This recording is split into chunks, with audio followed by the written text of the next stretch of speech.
Բարև ձեզ, Վարշավայից իր աշխատանքն է շարունակում ՎՏ Հայաստան Նյուզը։ Ես Ռազմիկ Մարտիրոսյանն եմ, այս թողարկմանը կներկայացնենք։ Դուք կարող եք մեզ վրա հույս դնել։ Երևանում Նիկոլ Փաշինյանի հետ հանդիպմանը Ուրսուլա ֆոն դեր Լայենն է հայտարարել։ Սկանդալային նախագիծը ներկայացվել է ազգային ժողովում։ Ալեն Սիմոնյանը չի վերցնելու մանդատը։ Քրեական պատասխանատվության կենթարկվեն վարժական հավաքից խուսափելու համար նմուշ տալուց հրաժարվողները։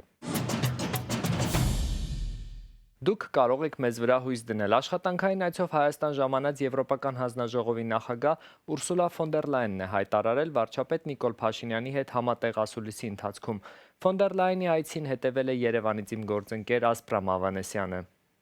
Ես հիմա գտնվում եմ Հայաստանի կառավարության շենքի մոտ, որտեղ արդեն մեկնարկել է Հայաստանի Հանրապետության վարչապետ Նիկոլ Փաշինյանի եւ Եվրոպական հանձնաժողովի նախագահ Ուրսուլա ֆոն դեր Լայենի հանդիպումը։ Սպասվում է, որ կքննարկվեն Հայաստանի Հանրապետության եւ Եվրոպական միության համագործակցությանն առնչվող մի շարք կարևոր եւ առանցքային հարցեր։ Հայաստանը եւ Եվրոպական միությունը մոտ են իրար առավել քան երբևէ։ Այս արտահայտությունը օրեցօր ավելի է նյութականանում, ստանալով ոչ միայն քաղաքական, այլև գործնական, տնտեսական կիրառում։ Ուրախ եմ արձանագրելու, որ քննարկեցինք Հայաստանի առջև ծառացած տնտեսական բազմազանեցման եւ այդ առնչությամբ Եվրոպական միության աջակցության տարբեր մեխանիզմների գործարկման ուղղությամբ համատեղ աշխատանքը։ Մեր ֆինանսական գործընկերների հետ մենք պատրաստ ենք զորագրել ընդհանուր մինչև 2 միլիարդ եվրո ռազմավարական տրանսպորտային կապուղիների, էներգետիկ կապուղիների եւ տրանշային պրոյեկտների համար ամբողջ Հարավային Կովկասով մեկ։ Հայաստանում այն կարող է սատարել ընթացքում գտնվող եւ նախապատրաստվող ծրագրերին ներառյալ սահմանային անցակետերը եւ ճանապարհային ենթակառուցվածքը։ Ինչու են եվրոպական դերակատարները գալիս Հայաստան։ Քաղաքական մեկնաբան Հակոբ Բադալյանի խոսքով եվրոպական դերակատարի այցի բուն ուղղությունն Ադրբեջանն է եւ այս process-ում Հայաստանը դիտարկվում է միջոց Ադրբեջանի դեմ ավելի ստրատեգիական պայմանավորվածություններ ձեռք բերելու համար։ Ադրբեջանը Եվրոպական միության համար ավելի մեծ ռազմավարական նշանակություն ունի, ասում են։ Հայաստանի հանդեպ կան պահանջներ եւ պայմաններ, որ դնում են Թուրքիան եւ Ադրբեջանը որպես խաղաղության հաստատման եւ ըստ այդմ նաեւ այդ խաղաղության ռեժիմում արդեն որոշակի կոմունիկացիոն ծրագրեր իրականացնելու նպատակով կամ դրա համար։ Եվ այս տեսանկյունից Եվրամիության համար Հայաստանը արդեն դառնում է միջոց այդ համաձայնությունների ճանապարհին, Հայաստանին համոզել հնարավորինս արագ եւ հնարավորինս այսպես ընդգրկուն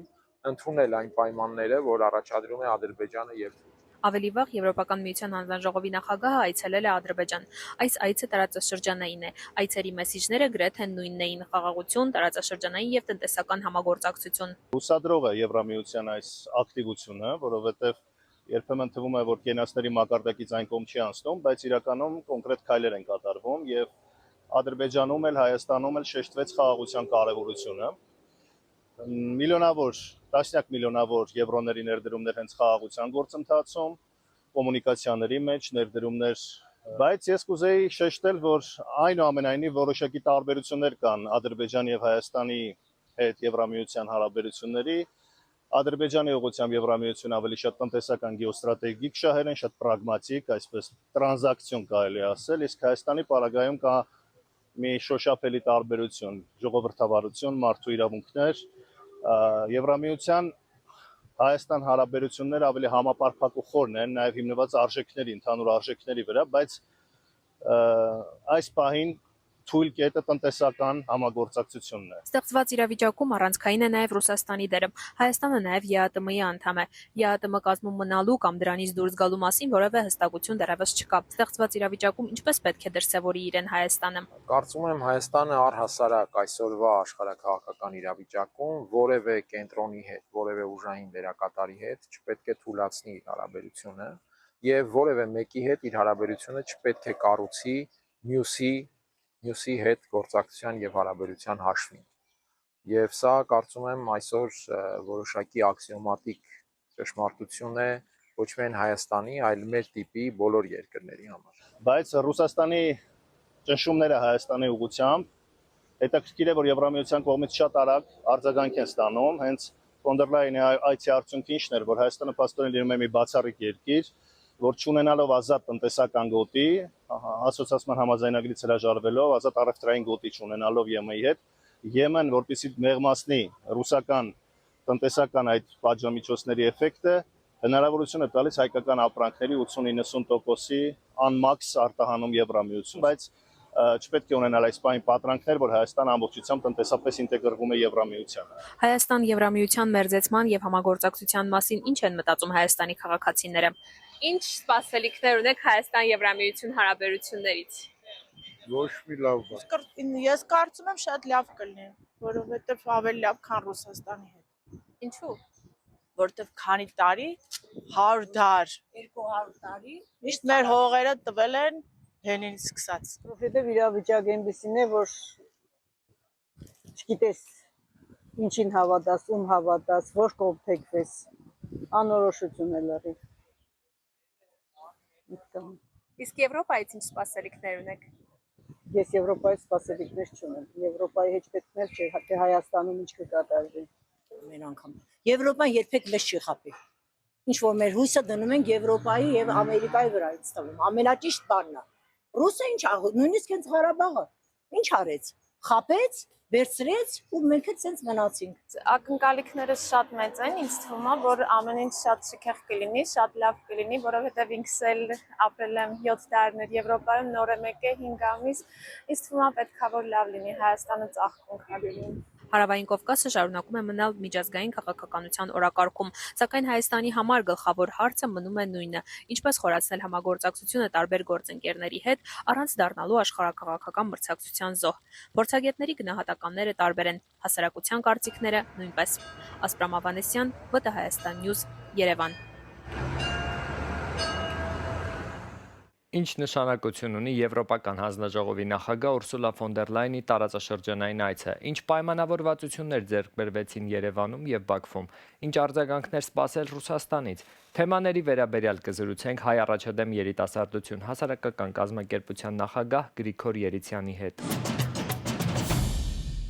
Ինչ նշանակություն ունի Եվրոպական հանձնաժողովի նախագահ Ուրսուլա ֆոն դեր Լայնի տարածաշրջանային այցը, ինչ պայմանավորվածություններ ձեռք բերվեցին Երևանում եւ Բաքվում։ Կարծում եմ Եվրոպական հանձնաժողովի նախագահի այցը շատ կարևոր քաղաքական ազդակ է Հայաստանին, որ Հայաստանը դարձել է Եվրոպական միության քաղաքականության, արտաքին քաղաքականության առավել կարևոր ու տեսանելի գործընկերը Հարավային Կովկասում, եւ սա նաեւ պետք է նշեմ, որ Եվրոպական միության բարձրաստիճան պաշտոնյաներից շատ քիչ այցերից էր, որտեղ խոսվում է ոչ միայն Հայաստանում ժողովրդավարական բարեփոխումների եւ այլնի մասին, այլ նաև տնտեսական ինտեգրման, ենթակառուցվածքների, էներգետիկ անվտանգության եւ տարածաշրջանային կապակցվածության մասին, սակայն ես կարծում եմ կարևոր է չափազանցված ակնկալիքներ չունենալ եւ իրատես լինել։ Եմեն շարունակում է պրագմատիկ քաղաքականություն վարել ամբողջ տարածաշրջանի նկատմամբ եւ եթե Հայաստանի հետ առաջնահերթությունը դա ժողովրդավարությունը ու տնտեսական ինտեգրումն են, ապա օրինակ Ադրբեջանի հետ շարունակում են գերակշռել էներգետիկ եւ ռազմավարական շահերը եւ սա նշանակում է, որ Բրյուսելը չի ընտրում գործընկեր մյուս գործընկերոջ հաշվին եւ փորձում է հավասարակշռել քաղաքականությունը տարածաշրջանում։ Նաեւ կարեւոր հանգամանք է, որ հայտարարությունները, որոնք այսօր հնչեցին Երևանում, վերաբերում են հիմնականում առաջարկներին եւ ֆինանսավորման հնարավորություններին, որոնց իրականացումը դեռևս կախված է հետագա քաղաքական որոշումներից, անդամ պետությունների աջակցությունից եւ ծրագրերի հաջող իրագործումից։ Այլ կերպ ասած, սա բացում է նոր հնարավորություններ, բայց ինքնին դեռևս չի նշանակում դրանց լիարժեք իրականացումը։ Մի քանի պայմանավորվածություն այսօր Երևանում ձեռք բերվեց, հիմնականում 4 ուղղություններով են։ Առաջինը տնտեսական համագործակցության խորացմանն է վերաբերվում, այդ թվում հայկական ապրանքների համար ինքնավար առևտրային միջոցների ներդրման նախաձեռնությանը։ Երկրորդը դա կապակցվածության եւ ենթակառուցվածքների զարգացումն է, շուրջ խոսքը այստեղ 200 միլիոն եվրոյի փաթեթի մասին է եւ մինչեւ 2 միլիարդ եվրոյի տարածաշրջանային ներդրումների պատրաստակամություն է հայտնում Եվրոպական միությունը, այդ թվում տրանսպորտային, էներգետիկ եւ թվային տարբեր ծրագրերի համար։ Մյուսը էներգետիկ անվտանգությունն է, Եմեն հայտարարեց, որ պատրաստ է աջակցել Հայաստանի էներգետիկ դիվերսիֆիկացիային, վերականգնվող էներգետիկայի ուղղությամբ աշխատել եւ նաեւ նոր տարածաշրջանային էլեկտրոէներգետիկ կապերի ստեղծման նպաստել։ Եվ վերջում նաեւ Հայաստանի քաղաքացիների ամենասպասված վիզաների ազատականացման գործընթացի մասին նույնպես խոսվեց, սակայն այս մասով հստակ որևէ ժամկետներ չկան։ Եթե նայենք թե Բաքվում ինչ է խոսվել, Բաքվում օրակարգը մի քիչ այլ էր, Բաքվում հիմնականում օրակարգը էներգետիկա, էներգետիկ անվտանգություն, տարածաշրջանային հաղորդակցություններ եւ նաեւ սա ցույց է տալիս, որ Հայաստանի եւ ՄՀ հարաբերությունները ավելի արժեքային եւ ինստիտուցիոնալ գործընկերության մասին են, իսկ Ադրբեջանի դեպքում առավել շահահեն եւ շահերի շուրջ համագործակցություն է։ Ինչ արձագանքներ սպասել Ռուսաստանից հաշվի առնելով նաև հայ-ռուսական լարված հարաբերությունները եւ առևտրի առումով Եվրամիությունն այս պահին ինչ կարող է առաջարկել Հայաստանին։ Այսօր թերևս հիմնական օրակարգը տնտեսական օրակարգն էր եւ Հայաստանը Եվրասիական տնտեսական միության անդամ պետություն է, ինչպես նաեւ Ռուսաստանը եւ այս մասով իհարկե աննախադեպ է, որ Եվրոպական միությունը առաջարկում է իր կողմից կիրառվող այդ միջոցը, որով նախատեսում է Հայաստանի ուրեմն որոշ արտահանման մասը ազատել մաքսատուրքերից, սա բնականաբար Ռուսաստանի բացասական արձագանքին ստանալու է, բայց քանի որ այս պահին հայկական շուկան տարբեր խոչընդոտների է հանդիպում, այս մասով կարծում եմ արդարացված է Եվրոպական միության նաև արձագանքը Եմեն առանձնահատուկ վերաբերմունք ունի Հայաստանի նկատմամբ, բայց եթե իրատեսական գնահատենք, սա ինքնաբերաբար չի նշանակում, որ հայկական ապրանքները միանգամից հայտնվելու են եվրոպական շուկայում։ Նիկոլ Փաշինյանն այսօր նշեց, որ խնդիր է դրված 2029-ին ունենալ վիզաների ազատականացում, այս մասին իհարկե ձեր խոսքում որոշակիորեն անդրադարձակ, այս առումով Հայաստանը ձեր գնահատման որքանով է կատարում իր տնային աշխատանքը։ Ես կարծում եմ, որ Հայաստանը շատ անելիք ունի տնային աշխատանքի մասով, ինչպես նշեցիք, Հայաստանի համար հիմնական մարտահրավերը լինելու է Եվրոպական միության այս քաղաքական աջակցությունը, որ այս պահին կա, վերածել իրական տնտեսական արդյունքների, ինչպես նշեցի, բարձրացնել արտադրողականության որակը, դիվերսիֆիկացնել արտահանումը, բարելավել ներդրումային միջավայրը, համապատասխանեցնել մեր տնտեսությունը եվրոպական չափանիշներին, եւ եթե սա չափի, նույնիսկ ամենալավ քաղաքական պայմանավորվածությունները Եվրոպական միության հետ մնալու են թղթի վրա։ Ալեն Սիմոնյանը չի վերցնելու մանդատը։ Սիմոնյանը հավակնում էր նաև նոր խորհրդարանի նախագահի պաշտոնին, սակայն օրերս իշխող քաղաքացիական պայմանագիր կուսակցության վարչությունը հաստատեց ոչ թե նրա, այլ ազգային ժողովի ներկայիս փոխխոսնակ Ռուբեն Ռուբինյանի թեկնածությունը։ Ես կարծում եմ, որ իմ աշխատանքը պետք է շարունակել, բայց նաև գոյություն ունի վարչություն եւ կուսակցություն եւ ես ձեզ նաև այդ հարցազրույցների մեջ պատասխանելիս ասել եմ ոնց կորոշի վարչությունը եւ ես ենթարկվում եմ իմ վարչության որոշմանը եւ չեմ շարունակի ազգային ժողովի նախագահի պաշտոնում նեղվածություն որպես այդպեսին չունեմ, կարծում եմ, որ աշխատանքային process-ը ենթադրում է, որ ինչ-որ փոփոխություններ, ես էլ չէ հասկանում, որ 5 տարին երբ որ լրանա, ես նորից պետք է գնամ այդ մանդատը ստանալու, ենթադրում եմ, որ ինչ-որ փուլում, ինչ-որ տեղում օգտակար կլինեմ մեր երկրին, կշարունակեմ օգտակար կլինեմ մեր կուսակցությանը, ես վարչապետի հետ քննարկել եմ, ինչպես նաև վարչության հետ եմ խոսել, չեմ վերցնի մանդատը եւ չեմ գա ազգային ժողով, որպես պատգամավոր շարունակելու աշխատանքը ուզում եմ մի քիչ նախ եւ առաջ ուզում եմ մի քիչ հանգստանամ։ Քրեական պատասխանատվության կենթարկվեն վարժական հավաքից խուսափելու համար նմուշ տալուց հրաժարվողները։ Քրեական օրենսգրքում նախատեսվող փոփոխություններն ազգային ժողովում ներկայացրել է ներքին գործերի նախարար Արփինե Սարգսյանը։ Օրակարգում ներառված է նաև քրեական օրենսգրքում լրացումներ եւ փոփոխություններ նախատեսող 2 նախագիծ հարակից նախագծերի փաթեթով։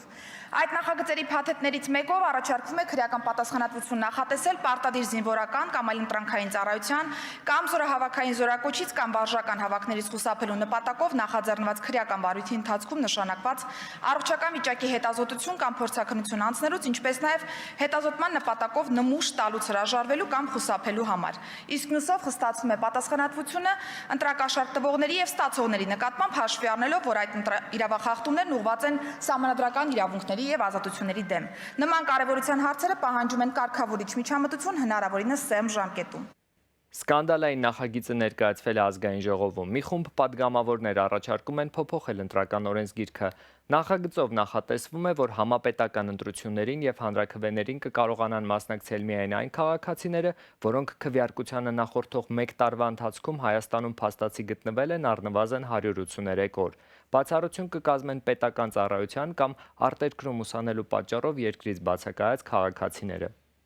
Նախագծով Հայաստանի Հանրապետության ընտրական օրենսգրքի 2-րդ հոդվածի առաջին մասը շարադրվում է նոր խմբագրությամբ։ Առաջարկվում է սահմանել, որ ազգային ժողովի ընտրությունների ժամանակ ընտրելու իրավունք ունեն ընտրության օրը 18 տարին լրացած այն քաղաքացիները, որոնք քվեարկության օրվա նախորդող 48-րդ օրվա դրությամբ, իսկ ազգային ժողովի արտահերթ ընտրությունների դեպքում 28-րդ օրվա դրությամբ, դրան նախորդող 730 օրվա ընթացքում Հայաստանի Հանրապետությունում փաստացի գտնվել են 366 եւ ավելի օր։ Ո՞վ է որոշում այդ բացառությունների կարգը, երբ ձեր նախագծում բացառություն չկա։ Այսինքն դուք ամբողջությամբ դարձնում եք դա կամայական, ամեն Հայաստանի քաղաքացու ընտրական իրավունքի հարցը ոչ թե օրենքն է որոշում, այլ որևէ X գրասենյակում նստած որևէ մեկը Շատ լավ գիտեք, որ նման միտում չունի նախագիծը, այլ նախագծի հիմնական նպատակն է այն անձինք, ովքեր ապրում են Հայաստանի Հանրապետությունում եւ իրենց կենսական շահերը բացառապես գտնվում են Հայաստանի Հանրապետությունում, այդ մարդիկ ունենան իրավունք ընտրելու եւ հետո այդ ընտրած իշխանության հետևանքները կրելու հնարավորություն։ Կմատնանշեք սահմանադրական որևէ նորմ, որևէ դրույթ, որ իրավունք է տալիս սահմանափակելու այս հիմնական իրավունքը, որևէ դրույթ։ Պարոն Մինասյան, ես կարող եմ ասել, որ նախագիծը շրջանառվել էր բավականից վաղուց եւ պետք էր, որ բոլոր կողմերից ստացվեն առաջարկություն, մենք միշտ ենք ասել ցանկացած առաջարկության, ցանկացած քննարկման կողմ ենք։ Երեք մենք գլխադասային հանձնաժողովում քննարկել ենք սահմանադրականության հարցը ձեր գործընկերը եւս բարձրացրել է, մենք այդ մասին խոսել ենք։ Տեղական ինքնակառավարման մարմինների ընտրության դեպքում նման խնդիր չի առաջացել եւ մենք արդեն քանի տարի նման կերպով գնում ենք ընտրությունների։ Հիմա այս դեպքում մենք կարծում ենք որևէ խնդիր չի առաջանա, եթե ունեք կասկածներ, խնդրեմ կարող եք դիմել սահմանադրական դատարան։ Ռուսաստանի զինված ուժերը հերթական զանգվածային համակցված հարվածն են հասցրել Ուկրաինայի մայրաքաղաք Կիևին։ Հուլիսի 2-ի գիշերը քաղաքը ենթարկվել է հրթիռային եւ անօդաչու թռչող սարքերի հարձակման։ Գիշերվա ընթացքում Կիևի ուղղությամբ արձակվել է 28 բալիստիկ հրթիռ, ինչը ռեկորդային ցուցանիշ է Ռուսաստանի կողմից Ուկրաինայի մայրաքաղաքի դեմ իրականացված հարձակումների ընթացքում։ Հարվածներից մեկի հետևանքով վնասվել է Կիևի կենտրոնում տեղակայված շտաբ բժշկական օգնության ենթակայանը։ Ավերածություններ արձանագրվել են Կիևի բոլոր վարչական շրջաններում։ Վնասվել են բնակելի տներ, բազմահարկ շենքեր, քաղաքի կենտրոնում գտնվող հյուրանոց։ Ընդհանուր առմամբ ռուսական հարձակման հետևանքով վնասվել է ավելի քան 20 բնակելի շենք։ Վերջին տվյալներով զոհվել է առնվազն 18 մարդ, եւս 86-ը ստացել են տարբեր աստիճանի մարմնական վնասվածքներ։ Այս թողարկման համար նախատեսել էինք այսքանը։ Հետևեք մեզ ՎՏ Հայաստան Նյուզի Facebook-յան եւ YouTube-յան հարթակներում, որպեսզի բաց չթողնեք օրվա կարևոր նորությունները։